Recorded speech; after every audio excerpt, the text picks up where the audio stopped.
My name is Dr. Roy Jensen, and I am the Vice Chancellor and Director of the University of Kansas Cancer Center. And as part of today's Spectre seminar series, we're going to host a couple of folks today who are really incredible researchers and administrators here at the University of Kansas Medical Center. And they're going to talk about building and empowering a diverse research team. Our first guest today is Joy Wycliffe, who is a project director at the KU Sexual Health Empowerment Team. And she has been on the team since 2014. And she's now completing her doctorate at KUMC in health policy and management. In addition, we have Megha Ramaswamy, who is the principal investigator of the KU Sexual Health Empowerment Team and professor of population health here at KUMC. And for the last decade, her work is focused on cancer prevention among marginalized populations. And this has been continuously funded by the NIH and the NCI for many years now. So I'm not sure if Megha or Joy want to start us off, but either way, go right ahead. Thank you so much, Dr. Jensen. Joy, you can go to the next slide. We appreciate being here. So Joy and I have been together a long time. And as Dr. Jensen said, we have been running women's health and cancer prevention studies primarily with people leaving the criminal legal system. And we want to talk today about how to successfully build and empower a diverse research team. Joy thought it would be good to use the metaphor of coffee. So I don't know if you can see me with my coffee, but if you like caffeine and have a coffee addiction, now's the time to make a cup because you're going to be seeing images this whole presentation about coffee. And she thought that it was a good metaphor to help illustrate sort of the steps it takes to build a really great team and keep people motivated and excited about doing the work and also helping people grow in their careers. So thank you so much for having us. Next slide.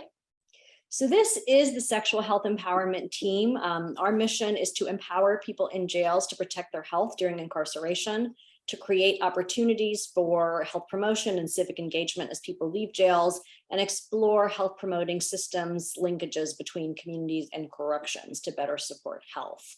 And this is one of our condoms and cupcakes parties. As you'll see in this presentation, we love to eat and drink. We do regular street outreach because we follow people into the community.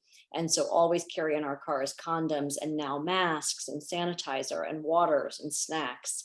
So that when we try to find women, we have something to give them along, with their follow-up surveys and whatever else we're doing with them. Next slide, please. There's our website if you would like to check us out. And this is the team in the pandemic years, at least part of the team. And we train the full pipeline of high school students all the way up to mid-career faculty. And I think that's a really critical distinction to make here because I think there is a model in research administration of having lifelong research administrators, and that's great. I think the benefit of being in an academic medical center and me being so close to a graduate public health program is that I've continually trained students. And I train them when they're students, I bring them onto my team where they get sort of an apprenticeship in research. And then I hope that those people grow and go on to do great things. So I want to brag on some people here for a minute. Ashlyn Lipnicki, she was a student, an MPH student of mine, then worked as a research assistant, and now she's in her second year of medical school at KU, which is very exciting. Charla and Kim both have K awards that they are well on their way to finishing. Chelsea is almost done with her gynecologic oncology fellowship and is doing great. And Sweet Robert, who is sort of boxed out in the Zoom there, he popped back in. He came to us as an undergraduate Robert McNair scholar, and he just found us and asked if he could come work with our team. So we said, sure. And he did an HPV project that he presented to his cohort. And he told us at the time that his dream was to go to law school. And now I am proud to tell you that he has finished law school at Washburn. He has taken the bar exam in Kansas just last week and will be joining the workforce. So these are a lot of success stories. Not pictured here is my first project director, Marvia Jones, who is now the director of the KCMO Health Department. My second project director, Tyson Pankey, is now an assistant professor of psychiatry at Duke University. And Joy is my third project director, and you can look for her, in 15 years to be secretary of the Department of Health and Human Services. So sky's the limit, Joy. Next slide. Okay, sorry about that. I couldn't find the unmute from this screen. So we'll be talking about how we brewed the SHE team. So we want to, I hope that our goal is to empower a diverse team, support a diverse team. And so we're just going to show you some of the ways that have worked for us. And as Megan stated before, we came up with this idea of brewing, just like going to a coffee shop is sort of a neutral place. It's a social place. It's a place where you go and kind of unwind or rewind, and it's just kind of a neutral ground. And so we are going to be using this theme throughout, like Megan said, and we hope that you don't think it's too corny. Just a couple of things to talk about here. What sets our team apart? And I think the primary thing is the mutual respect. You may have heard people say that before, but this is something very honest that we take seriously. And also the intellectual freedom that we all have in making decisions and having and sharing ideas. It's a safe place for us to do that. And here you see the coffee metaphor. But my previous idea got shut down. We may be able to discuss that off camera. But anyway, it's a safe space for us to all contribute something to the team. And before I go on to this next slide, the idea of brewing is a little bit of an inside joke. We get students constantly coming to work on our team, high school students, public health students, medical students, nursing students.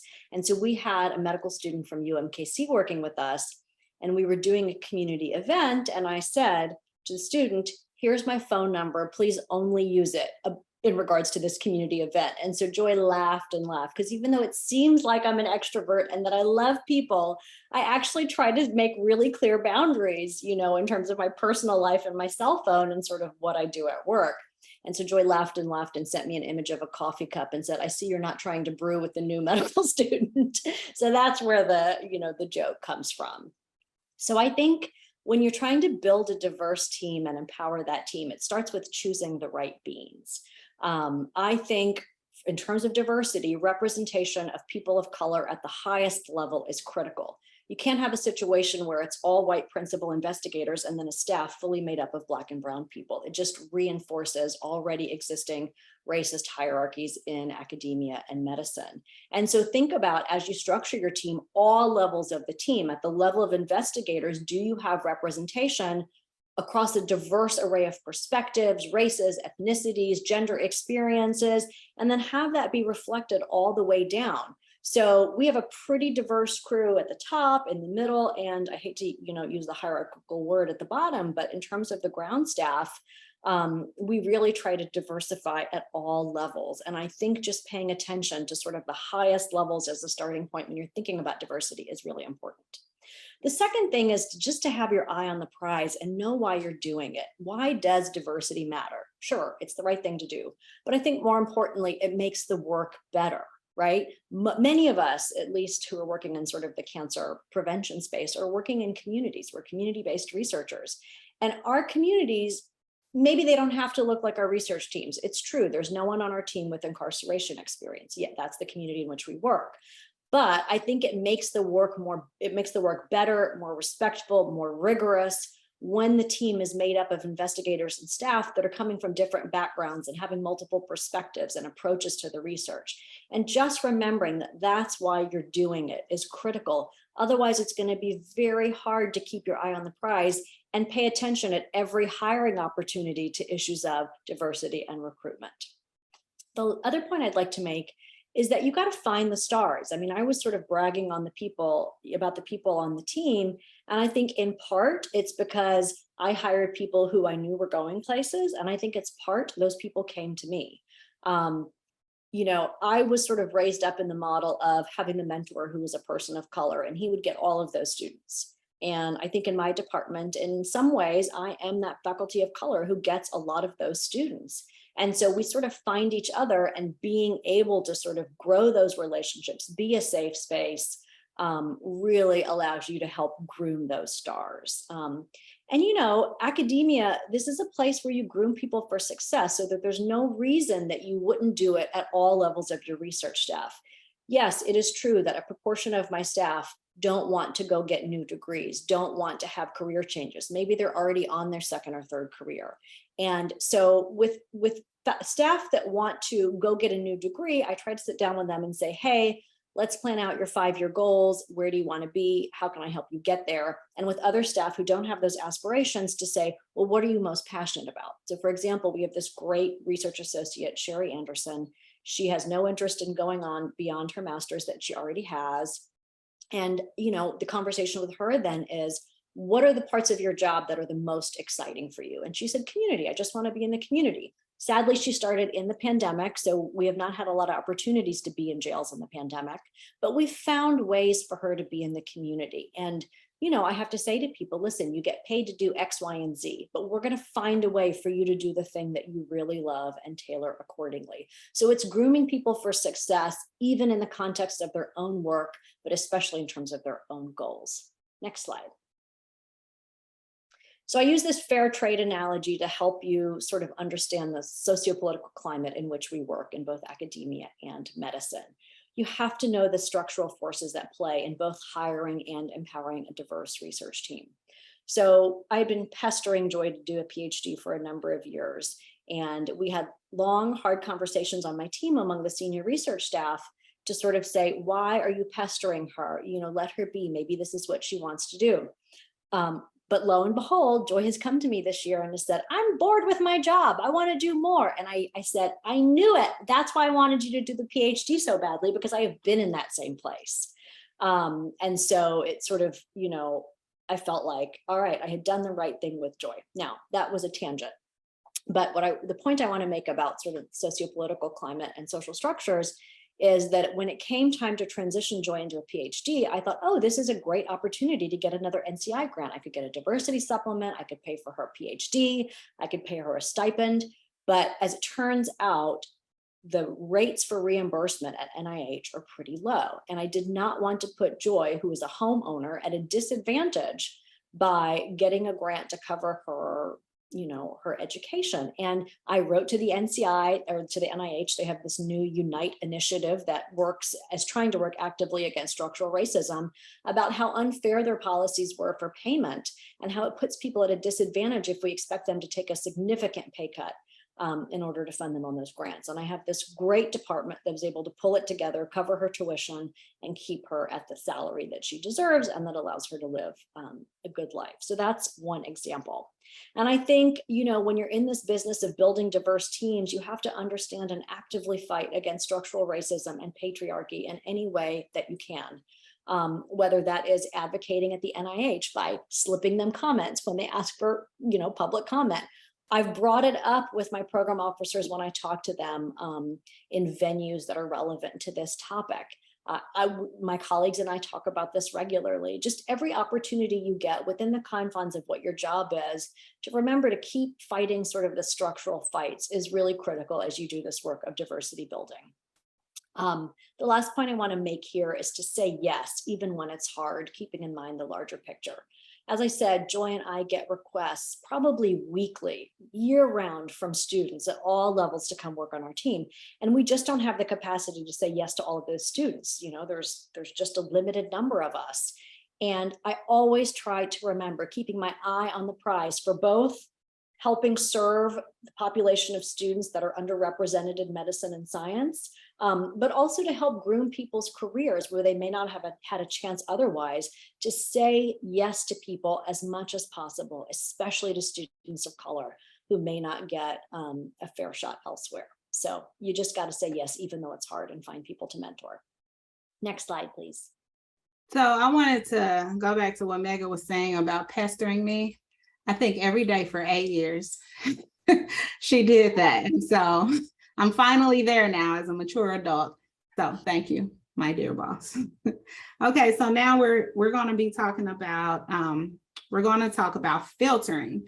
So when you start making your coffee, you put it in a filter and you get out of it as much as you like based on how much water, the strength of the coffee, etc. So here we want to talk about the type of team you like to have. So as young PIs or those first entering into their career as a PI, how do you want your team to look? What kind of team do you want to have? Do you want a team member that has only had ground experience in the field? Is that what is most important to you? Do you want a team member that is by the book in every way?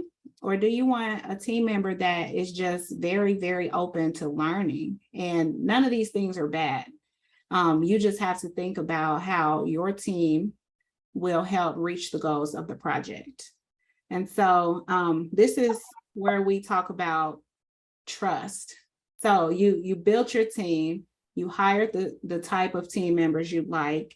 Now what? You have to trust them. You made the decision for some reason. Now you have to own that decision. And so if you want somebody that only has that field experience and those opportunities out in the community, cultivate that. And I will say that the trust part, it is difficult, especially when you're a new PI. Even at my position, I have a very hard time like delegating certain processes because I've done it for so long, but it's very important. You hired a team, let them take leadership on some of those things for which you've hired them. So brewing your coffee, how strong do you want your coffee to be? So we're talking about your own managing style. Do you want it light, as in taking, giving your research team the flexibility to kind of lead how they, if we're talking about our type of projects where we're out in the community, do they have to or have the flexibility to kind of do things out of order based off of how the population is responding to it? So for example, when we've done work in the jails, and we're reading the baseline surveys along with them, sometimes we have to go a little slower. Sometimes we have to take over an hour. We only have 2 hours, but sometimes we have to spend that hour getting through the baseline survey. So are you okay with your team doing those types of things? Or do you like more of a medium brew where things like, for example, you can change the order of the intervention as long as the goals are being met?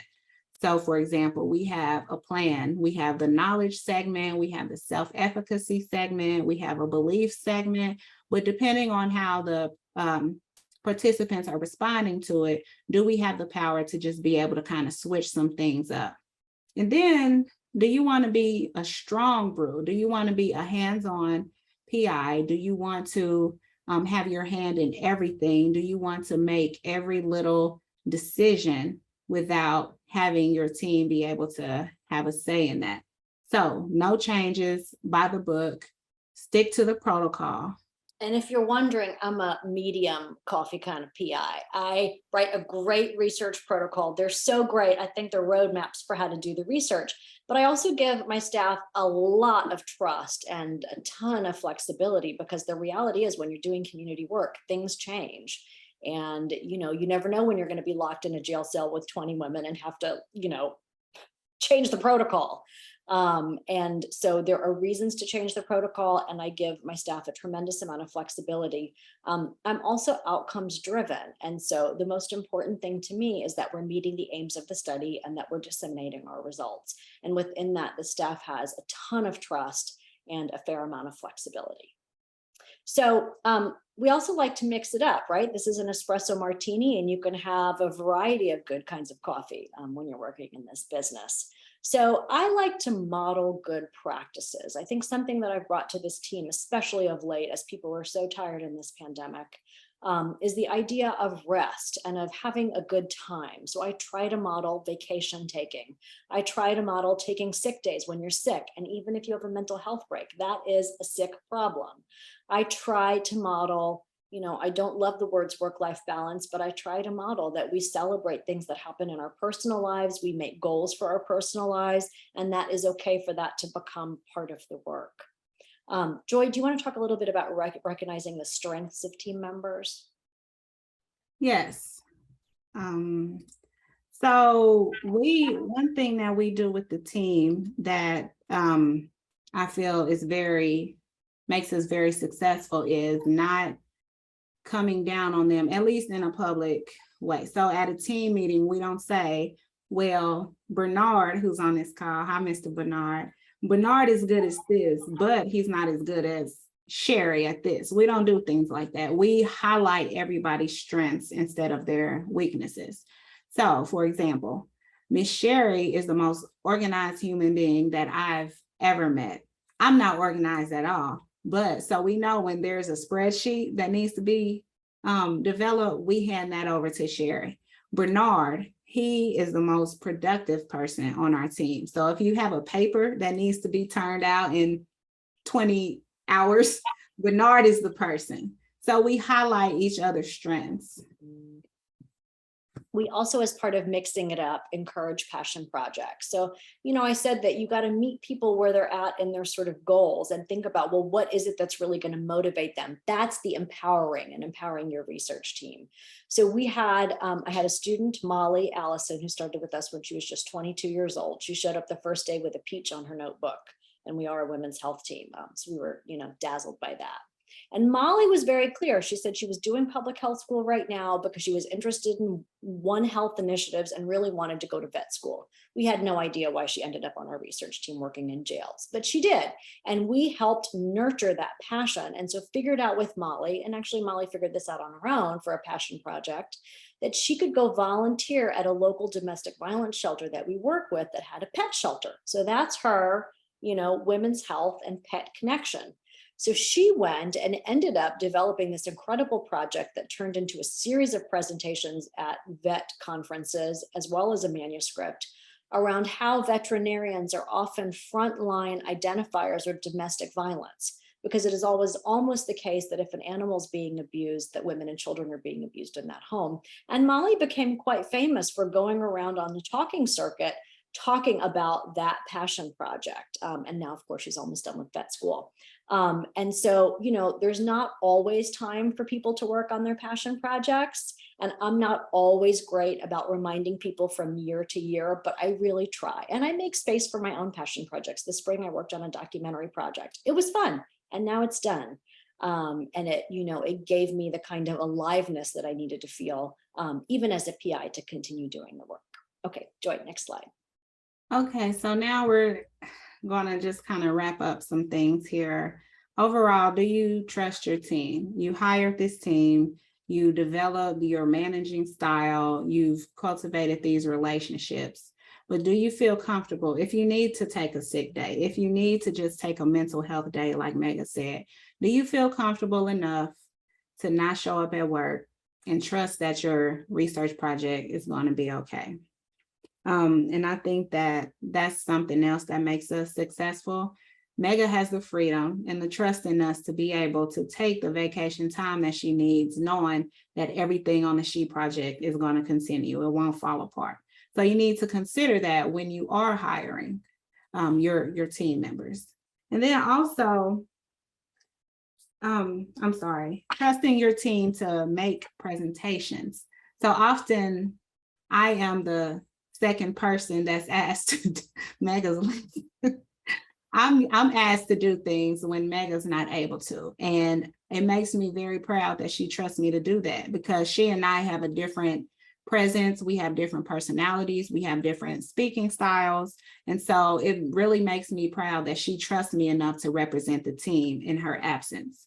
And that's something that is very important. And I think that we should, as a team, anybody's team, we should be able to do things like that, because at the end of the day, it is a shared experience. You have a team for a reason, and it shouldn't all be on the PI. All right, so this is my husband's beautiful coffee shop. We owned a cocktail bar and a coffee shop for a couple of years there on 39th Street. I like to make every environment beautiful, so I would pay tons of money for fresh orchids every couple of months to make the coffee shop beautiful. And we did get a new space, the She team, so we'll make that beautiful one day too. But I think making an environment a place of love and beauty is not about an aesthetic presence as much as it is about creating an environment that is filled with love and beauty. So Sierra Stites, I think, is on the call, and she found a quote by Bell Hooks that sort of exemplified both this idea of creating a space of love and beauty, but also she said that exemplified her experience of being on this research team. The quote is as follows: "Bringing love into the work environment can create the necessary transformation that can make any job we do, no matter how menial, a place where workers can express the best of themselves. When we work with love, we renew the spirit. That renewal is an act of self-love. It nurtures our growth." And I think we really do try to approach the work with love. And this is not a recipe for every team, right? This is so much about finding your own identity as a PI, about finding your own identity as individual staff members on a project, but this is very much the way we operate. In part, it helps us mitigate the stress of working in a racist system of mass incarceration. In part, it helps us enjoy the work as we're doing it from day to day. And I think it's just the ethic in which we sort of approach our research and our teaching in general. Joy, you want to talk about lab coats, walking into the room with the lab coats? Yeah, so we try to create safe spaces everywhere we go. So when we were implementing the intervention in the local jails, we would always say, you know, we may be the experts in public health, but you're the expert of you. So we don't try to walk into, you know, an environment with our lab coats on, showing all of our credentials and all of those things. We try to just be, you know, just be. We're members of the community just like they are. And so we try to make it a place where like that intimidation goes away. And it helps for us to develop relationships with the women, build rapport. We have great rapport with our ladies. And it just creates this great environment where we can be really good researchers. You want to talk a little bit about how's your cup of coffee this morning?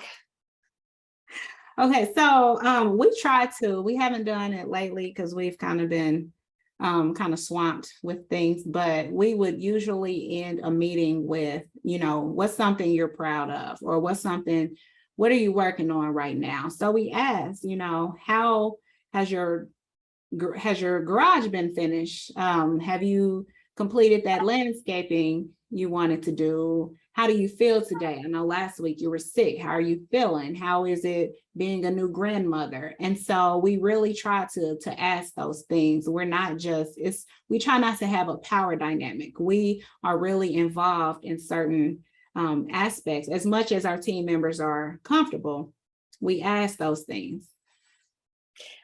It is clear, I think people who come and sit in on our team meetings, and you all are welcome to. We meet every Tuesday at 11 on Zoom. It's kind of a magical, crazy experience, but you're welcome to sit in. And I think people who sit in will say, it's clear who the boss is, you know, because there is one person who is sort of directing the ship. But I think what is unique about our team is that we're each checking each other, right? Like, and everyone is sort of, I think, empowered. Oh, Bridget has been, and everyone is sort of empowered to say their piece, to disagree, to offer new insights. And that's part of the beauty of creating something where people feel empowered and connected. I think the other thing that sort of Joy and I are good about modeling for everyone else too, is this idea of shared humanity. That yes, we are here to do a job, but we're also human beings, real people that are here, real people with real problems and real joys in their life. And to celebrate those and to troubleshoot the other ones, it is part of the work sometimes. And if it's not part of the work, it's at least us showing that we see you as a human being and we feel compassion to you and we thank you for being a part of our team. Now let's move forward and talk about how many papers we're going to get out this year. So I lead, we're almost done with the presentation, and I appreciate you guys sticking with us. I lead with really 3 principles. The first is love, which we talked about, and the second is respect. The idea that we want to recognize, admire, support, celebrate the abilities, qualities, and achievements of everyone on our team. And so we routinely send birthday emails to people. We will send messages of congratulation when someone gets a paper out or someone gets a new grant on our team. And I know just being on the receiving end of that, how meaningful it is. So that is something we try to emulate. And by the way, we do the same thing for our participants. There was a time when we were sending birthday cards. Joy will check in on people to just make sure they're okay. And that is part, again, of sort of just being a human being, but also showing respect to people by honoring them and showing them that they're seen. The last principle, so there's love, respect, and the third is excellence. And this is this idea of aiming for the best. Excellence is ensuring that all members of a team have a shared understanding of what's expected and empowering people to be self-directed and outcomes oriented. Even though I'm a medium roast kind of leader who likes for people to know what the protocol is and stick to it, but gives them a lot of flexibility, I'm a hands-off PI. I was given the great advice by one of my mentors, Juan Choi, which was to hire a project director who can take your project and go for it so that you can walk away and work on the next grant. And that's really how I've operated. So I try to come back in once a week, once every 2 weeks for, my specific projects to check in, make sure we're on timeline, meeting timelines, make sure we're meeting benchmarks, make sure we're disseminating as we need to, and doing lots of mentoring and teaching along the way. But I really don't expect to see people every day. I don't need to see people every day. What I expect is that everyone has an understanding of, in a grant, what are the aims? What do we need to do by a certain date? And give people a ton of freedom to do that. And the extent to which I can be clear with any new staff I have that that's my style, I think helps serve people. And maybe Joy can tell you if that's been effective or not. It's been very effective. And similarly, I think Joy has to play a sort of, I don't know what the word is, like a wing woman who is almost like, and listen, privately we'll say to staff, this is how Mega operates, right? And so, she doesn't need to see you every day, but she does want to make sure that every week you're sort of able to say, this is what got done. And I think that's how we stay productive. I don't know, Joy, if you want to give any feedback about how you keep the staff sort of motivated and engaged and hitting targets. Well, first of all, I think it's important that I myself stay motivated if I'm going to do the same for the team. And Mega stated earlier that I mentioned being bored. That's just, I'm ready to expand. There are a lot of things that I want to do as far as designing programs that I can't do in my current position. So number one, if I'm motivated, I think that'll help the team. And, kind of sharing some of those success stories. Like Megan and I have been following the same cohort of women for 8 years now. And out of 182 of the women that completed the intervention, we're still in contact with 108 of them. And so when we have new programs and we're doing follow-up and we're doing those types of things, it's kind of like, whoa, I want to have that type of retention too. And so, I think that when I'm motivated and not showing how tired and stressed and all of those things that I am, and I've done on camera before, which may not be the best, I've cried on camera and thrown a pin or whatever, but if I'm still excited, then I feel like the team will stay excited. And then recognizing that it's okay if they aren't excited, every week is not going to be a good week. It's stressful working with the community. Sometimes participants kind of cross certain boundaries. And I just think that, again, it goes back to trusting your team and getting the work done. And even when I'm off, I'm trusting that the team is doing it, because there are some things that I'm just not connected to. And Miss Sherry is hanging on to it and holding it down, and Sierra is holding down her work, and that's okay. I just also want to point out that Joy's feeling of wanting to do more, that's the definition of excellence, right? That when you get that sort of nugget inside that you want to do more and that you potentially could do more, that's the burden of not the burden of the PI, but that's the job of the PI to say, oh my gosh, let's take advantage of this opportunity and help you do more. I certainly had those mentors and hope to be that kind of mentor to the people on the team. And I very much see my role as a PI as a mentor, not just a boss who's trying to get a job done. Next slide. Last slide. And that's it. We thank you for your time, and hopefully this was helpful. I think we've run a really great program with lots of happiness and love over the last 13 years, and are happy to tell you how we do that, where we've hit roadblocks, and just answer any questions. So please begin. If I may say one more thing, sorry, Dr. Jensen, if all else fails, dress like your boss and and everything will be okay. That sounds like a good advice, Joy. So thanks for that contribution, and thanks to the both of you for that great presentation. I think it's very clear that you have built a great team, who I would say happens to be multicultural and multi-ethnic and diverse, and obviously they're doing a great job. So I think we have a small enough group that will go ahead and encourage you to turn on your camera and turn your microphone on, and just go ahead and fire away. Maybe if you could raise your hand, and we'll take you in order. And maybe while folks are putting their questions together, I'll go ahead and ask the first one. I'm interested in knowing about how you have such a diverse applicant pool to pick from. It's obvious that you have a great pipeline from which to pick from, and I'm wondering how you build that, and have been able to build that so quickly. And Meg, I'll address this question to you, and then maybe Joy can comment on that response. It's a great question. And I think there's probably a couple of answers. One, it really helps to be embedded in an education program. I'm a great teacher and did admissions for a number of years, so I knew all the students. And so I work closely with our program administrator for education, so I know who the good ones are. They know who I am. It's easy to get students when you're actively teaching them. I think the second thing is, and Joy maybe, or Sierra might know what the word on the street is, but I don't think she's here anymore. I think we have a good reputation. I think we have a reputation of consistently working with students of color and being a safe space. And, it's been a number of years, and I think that reputation probably helps us attract students. I think we also have a can-do attitude on the team. Our MPH coordinator knows that I'll almost always say yes, often to problem students. And so she'll send them to me, and they turn into gems under our mentorship. And so it's also about having a reputation with people who are funneling those students as a group that's going to say yes pretty consistently.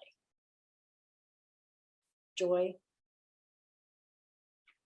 Yes, thank you, Mega. I'll say, so thinking about like this whole pipeline thing, I began at KU in 2011 as a student, and I was one of Mega's students.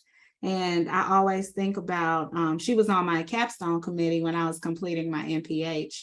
And of all the things I did, I don't even know if she remembers it all these years later, but I think one thing that stood out to her was my willingness to kind of bend the rules a little bit. I was working with inner city youth, and a girl came to me and said that she had been diagnosed with a couple of STIs and she didn't have anybody to take her. So I took her, and I think that really stood out to Mega. And to go to her point about being embedded in the program and knowing the students, I really think that helped her to trust me and to hire me a year later. So that's just a quick point. Very good. All right. Who else has a question? So I have one, Mega and Joy. Thank you for having me at one of your team meetings before. I will say they are very fun, and your team is so unique. I think not just from a racial and ethnic and cultural perspective, but also the varied levels of training levels on your team. And so I think that really is a huge asset because you have so many different viewpoints. But how does that work logistically? You know, from having high school students on your team all the way through to, you know, PhD, MD level folks. How do you juggle that as a mentor logistically? I have a secret weapon and her name is Pat Kelly and she's retired. So find a brilliant retired scientist to come help you. So we kind of have a structure like this. You know, I'm the PI and, you know, Pat, I guess, is like retired and, you know, senior in terms of her career. And then we have a couple of associate professors. We have a bunch of assistant professors that have Ks. Actually, Kim Randall's a full professor too, but she does have a K. And then we have, you know, staff, and then about students, medical students, graduate students, et cetera, high school students occasionally, usually in the summers we get those. So I try to take responsibility for mentoring the K level people. Pat takes responsibility for helping all of us get papers out. She will edit, she will write. I will do that a little bit, but not nearly as much. And then we've sort of delegated to the staff to manage the students. And I think it's a burden on them. Joy can speak to this, but there's just no other solution that I can find at the moment. You know, so we have Sherry, I don't know that Bernard's mentored students, but Sherry and Joy both have. And we sort of say, please delegate some of your tasks to these students, like identify what their level of performance is and delegate tasks appropriately. And I think that students would love to have more time with me. They would love to have more time with Joy. But unfortunately, that doesn't happen. So one of the things that didn't come up in the presentation is we get together some. I mean, it's not like we're going to escape rooms and doing team building. We have done that once and I hated it. I sat in the corner and waited till it was over. But we do try to get to dinner together occasionally. We try to have lunches together. Every Christmas, we do a service project together and someone gets to pick like a big celebration activity like ice skating or, you know, mani-pedis or whatever it is. So we do try to see each other socially. And that, yes, that's a burden because it infringes on people's personal time, but I just want to make myself available so that people, especially the students, get some interaction and some face time. Joy, do you have a good solution for handling a huge team? I never say no to Mega. So Not a recipe for success. So as far as like high school students and everything, I think about the times when I was trying to get an internship and I've been accepted into an internship. It just seemed like I was just doing the dirty work. And so I don't think we want our students to walk away feeling like all they did was send calendar appointments. And so we really, Mega mentioned, you know, asking them what they want to do. So we take that to heart. You know, if all you want to do is to see how we lead a program, okay, come along with us to the jails.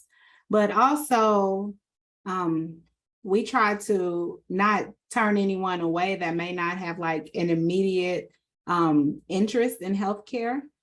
For example, we had a student who he wanted to be a graphic designer.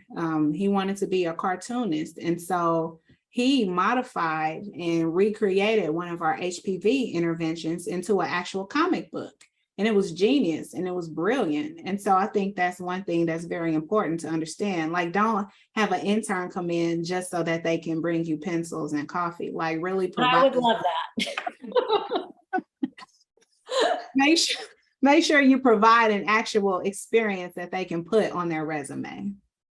Yeah, we've been really good about that. The other thing is too, I don't believe in free labor. I think we live in a time where it is so inappropriate to have people work for free. And so if people can't get school credit, I will find money to pay them, even, you know, whatever the going rate is for their level.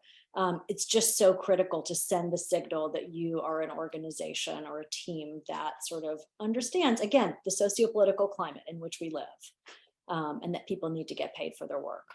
I think unpaid interns tend to attract, you know, upper middle class and above, you know, privileged students who can, afford to be taken care of by their parents during the summer. And it just, it does not send the right message at all. So.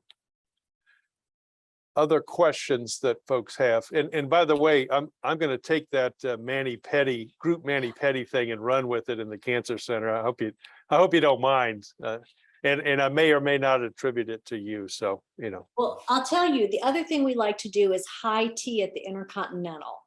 So the high Yep. tea combined with the mani-pedi, oh. Yes. real And we love. braid each other's hair. That was going to be a part of the presentation, but I think, one of the challenges that we face when we have multiple projects going on is this sort of lack of supervision. And I think Bernard was someone who could have, maybe had more engagement from me, and that's on me. But it is a challenge, and I don't know that we've had a good solution for that. I can't be everywhere all the time. And I did like the autonomy of that.